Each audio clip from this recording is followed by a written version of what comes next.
திருவாளர் விஜய் அவர்கள் மிகுந்த நுட்பத்தோடு அவர் ஒரு விஷயத்தை இன்னைக்கு மக்களுக்கு கடத்துகிறார், ஒரு செய்தியை கடத்தி இருக்கிறார். அது என்ன செய்தி அப்படின்னா, இந்த 41 பேரின் மரணம் என்ன எந்த இடத்துல என்ன செய்யல, காயப்படுத்தல.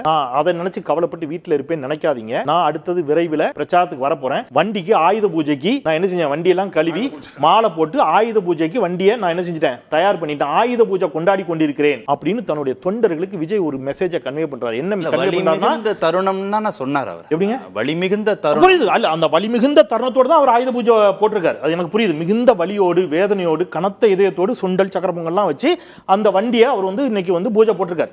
எனக்கு அவருடைய வேதனை புரியுது, அதுல எனக்கு மாற்று கருத்து இல்லை. அப்படித்தான் அவர் கிளம்ப போறாரு அடுத்தது. அப்படித்தானே சார்?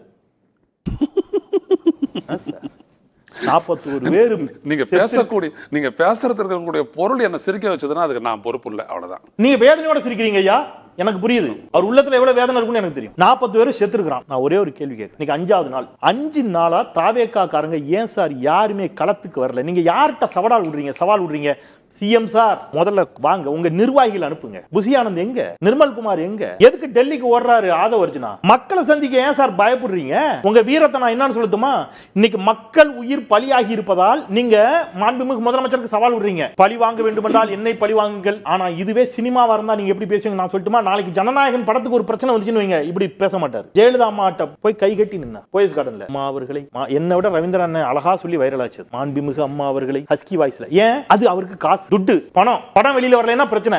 அப்போ உங்களுடைய பொருளாதாரத்திற்கு சிக்கல் வருகின்ற பொழுது ஜெயலலிதா அவர்கள் இன்னைக்கு சிஎம் ஸ்டாலின் 41 உயிர்களுக்கு காட்டிய வீரத்தை அன்னைக்கு தலைவரப்படுத்துறப்ப ஜெயலலிதா காட்டியிருக்கணும். நீங்க இந்த பொருளாதாரத்தை விட்டுட்டு தானே கட்சி தொடங்கி, அது எப்ப அடேங்க அப்பா எப்படி பேரறிஞர் அண்ணா வந்த மாதிரியா, வாழ்வா சாவா, எனக்கு வேலை கிடைச்சா தான் ராணி அம்மையாரோட குடும்பம் நடத்த முடியும் என்ற போது வந்தாரு. அப்படியா வந்தீங்க? நல்லா சம்பாதிச்சு முடிச்சு அடுத்த சிவகார்த்திகேயன் வந்துட்டாரு, அடுத்த டீம் வந்துடுச்சு. ஓகே வரலாம். ஜெயலலிதா அம்மா இறந்துட்டாங்க, கலைஞர் இறந்துட்டாரு, நம்ம ஒரு வாய்ப்பு இருக்குமான்னு பார்க்கலாம். இப்போ வந்திருக்கீங்க. பொருளாதாரத்தை விட்டுட்டு இல்ல, பொருளாதாரத்தினுடைய உச்சத்துல நல்லா சேர்த்துட்டு பொருளாதாரத்தை சேர்த்துட்டு வர்றீங்க. பொது வாழ்க்கைக்கு வர்றது அப்படி இல்ல.